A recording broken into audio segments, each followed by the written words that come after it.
They are two of the most acclaimed and accomplished actresses in Hollywood, Kristen Stewart and Laura Dern. The two star in a new movie. It's called Certain Women. Kristen plays a young attorney teaching night school who unexpectedly bonds with a student.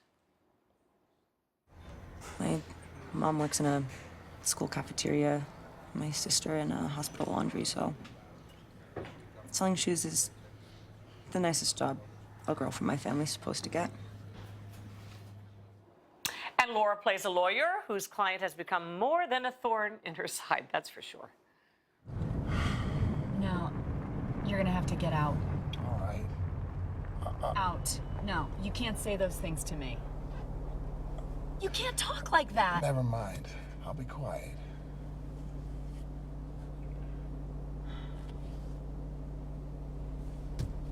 Okay.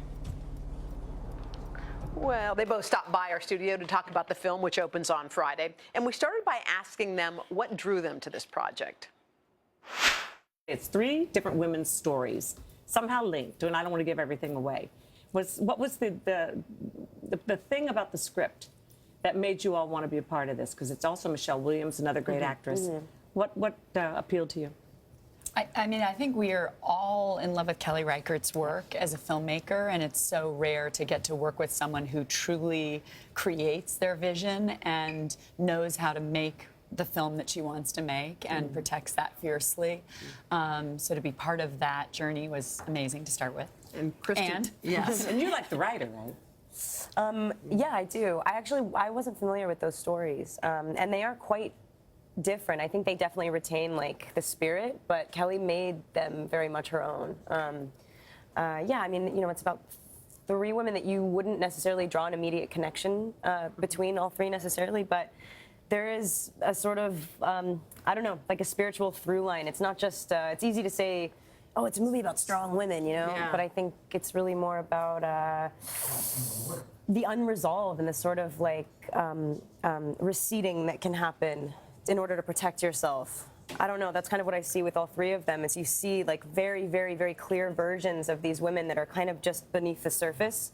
And you're like, come on out, come on out. And your character, it seems like you are living in your own kind of pain, and you're playing opposite another woman who is living in her world. And it's so funny to watch you two interact and not connect at all. It's like you sit there together and you're each living in your own worlds. They're just having, they're having conversations, but they're entirely different conversations. They're just on totally different And you pages. see them in different ways, too. Yeah. And there's an interesting subliminal theme that I think we're starting to talk about, even just getting to do press and having now seen the finished film. Sometimes you learn a lot in these interviews. Like, what is this movie about? That's what you were thinking. But it's a bit in the air with our current political climate and this concept of female first, this idea of three women who perhaps have receded also because they've lived so completely in what's considered a man's world. Yes, thank you for finishing. That they've self-protected in order to get through some of the sexism they've dealt with in very subtle and not overt ways, but it's interesting to consider. Laura, you like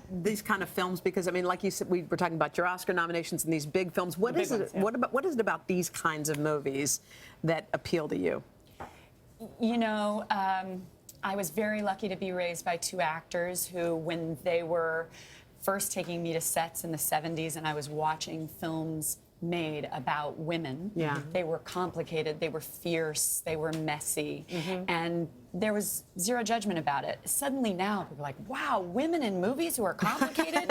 This is so cutting edge. Authenticity. You're just getting back to basics. We're having to circle back to something. Imagine that. That should be the norm, that people are complicated and people have flaws and we can honor And there is a them for it. bleakness to life. There really is. She takes a lot of time with the bleakness, this director. And she has a foot fetish, but that's all I'm going to say. We keep seeing feet. There are lots of feet. Lots of feet. Look closely. Watch again. Interesting. You guys certain. How many seats did I just sell for you? You did. You know, it's bleak and a lot of feet. Like actually, the guys are even paying attention. No, the guys are going to watch. Three women connect through their feet. A lot of people do. It hits theaters this Friday.